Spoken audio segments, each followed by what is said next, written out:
नमस्कार. VAJ academy YouTube चॅनलवर आपलं सहर्ष स्वागत आहे. या व्हिडिओमध्ये आपण ग्रामसेवकच्या पगारामध्ये वाढ झालेली आहे.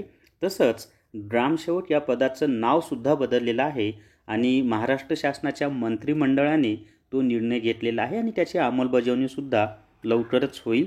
तर आता नवीन पगार किती झालेला आहे, ग्रामसेवकचं नवीन नाव काय असणार आहे, तसंच 3 वर्षे जी कंत्राटी पद्धत होती ती बदलली का, ही सर्व माहिती आपण या व्हिडिओमध्ये पाहणार आहोत. व्हिडिओ शेवटपर्यंत पहा. या व्हिडिओला सर्वांनी लाईक करा, शेअर करा आणि VAJ academy YouTube channel subscribe करा. तसंच VAJ अकॅडमी नावाचं टेलिग्राम चॅनल आहे ते सुद्धा जॉईन करून घ्या. तर या ठिकाणी पहा, ग्रामसेवक, ग्रामविकास अधिकारी पदांचे एकत्रीकरण करून ग्रामपंचायत अधिकारी पद. याचा अर्थ काय, तर ग्रामसेवक या पदाला आता ग्रामपंचायत अधिकारी असं नाव देण्यात आलेलं आहे.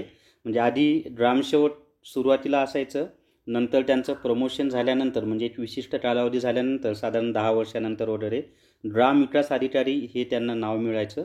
पण आता ही दोन्ही नाव म्हणजे दोन्ही एकच करून ग्रामसेवकलाच डायरेक्ट ग्रामविकास अधिकारी ग्रामपंचायत अधिकारी असं नाव दिलेलं आहे. पुढे पहा, राज्यातील ग्रामसेवक आणि ग्रामविकास अधिकारी पदांचे एकत्रीकरण करून या पदाचे नाव ग्रामपंचायत अधिकारी करण्यास आज झालेल्या मंत्रिमंडळ बैठकीत मान्यता देण्यात आली आहे. बैठकीच्या अध्यक्षस्थानी मुख्यमंत्री एकनाथ शिंदे हे होते. ग्रामसेवक S8 म्हणजे आता ग्रामसेवकला सुरुवातीला S8 या श्रेणीचं वेतन मिळायचं व ग्रामविकास अधिकारी यांना S12 ह्या श्रेणीचं वेतन मिळायचं.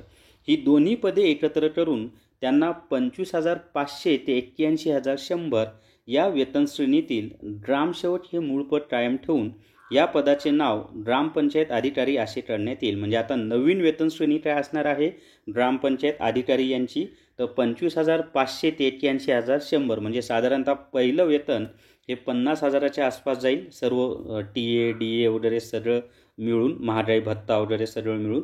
आता तुम्हाला प्रश्न पडला असेल की 3 वर्षे कंत्राटी पद्धत आहे की नाही, तर जे नवीन लागतील ना त्यांना 3 वर्षे कंत्राटी पद्धत आहे. म्हणजे 3 वर्षे दरमहा 16,000 रुपये मिळणार आहेत आणि 3 वर्षे पूर्ण झाल्यानंतर मग ही वेतन श्रेणी लागू होणार आहे आणि मग त्यानुसार ते वेतन त्यांना मिळणार आहे. आता पुढे खूप महत्त्वाची माहिती आहे बघा, व्हिडिओ शेवटपर्यंत पहा, स्किप करू नका.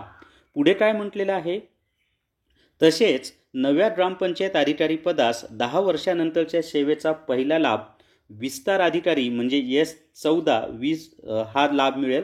आता पूर्वी काय होतं माहिती आहे का, 10 वर्षे सेवा झाली की तो ग्रामविकास अधिकारी व्हायचा, पण आता थेट त्याला विस्तार अधिकाऱ्याचा जो लाभ असतो, विस्तार अधिकारी होणार नाही पण विस्तार अधिकाऱ्याची जी वेतन श्रेणी असते ती वेतन श्रेणी 10 वर्षे सेवा झाल्यानंतर लागू होणार आहे आणि ती असणार आहे S14ची.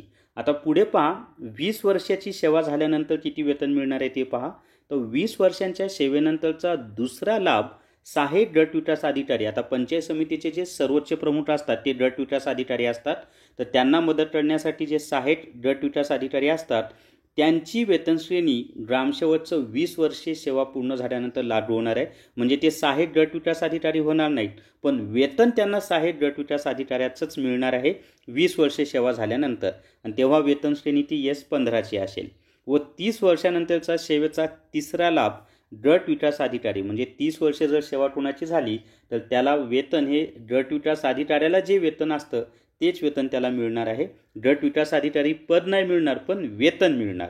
तर असं हे त्यांनी बदल केलेला आहे आणि खूप चांगला बदल केलेला आहे. यामुळं जे विद्यार्थी नवीन रुजू होतील त्यांना पण फायदा होईल. आता काही जण म्हणतील सर 3 वर्षे कंत्राटी का ठेवली, डायरेक्टच ही वेतन श्रेणी का नाही लागू केली. अरे ठीक आहे ना, पण आधी 3 वर्षे कंत्राटी केल्यानंतर सुद्धा वेतन खूप कमी मिळायचं. आता 3 वर्षे कंत्राटी झाली की पुढे वेतन इतकं जबरदस्त मिळणार आहे आणि जे सहाय्यक गट विकास अधिकारी, विस्तार अधिकारी या दर्जाचं जे वेगवेगळ्या टप्प्यांवर वेतन मिळणार आहे ना, तो खूप मोठा लाभ असतो. हे तुम्हाला नंतर जॉईन झाल्यानंतर कळेल. ठीक आहे, तर या व्हिडिओमध्ये एवढीच माहिती. या व्हिडिओला सर्वांनी लाईक करा, शेअर करा आणि VAJ अकॅडमी हे यूट्यूब चॅनल सबस्क्राईब करा. तसंच VAJ अकॅडमी हे टेलिग्राम चॅनलसुद्धा जॉईन करा. धन्यवाद.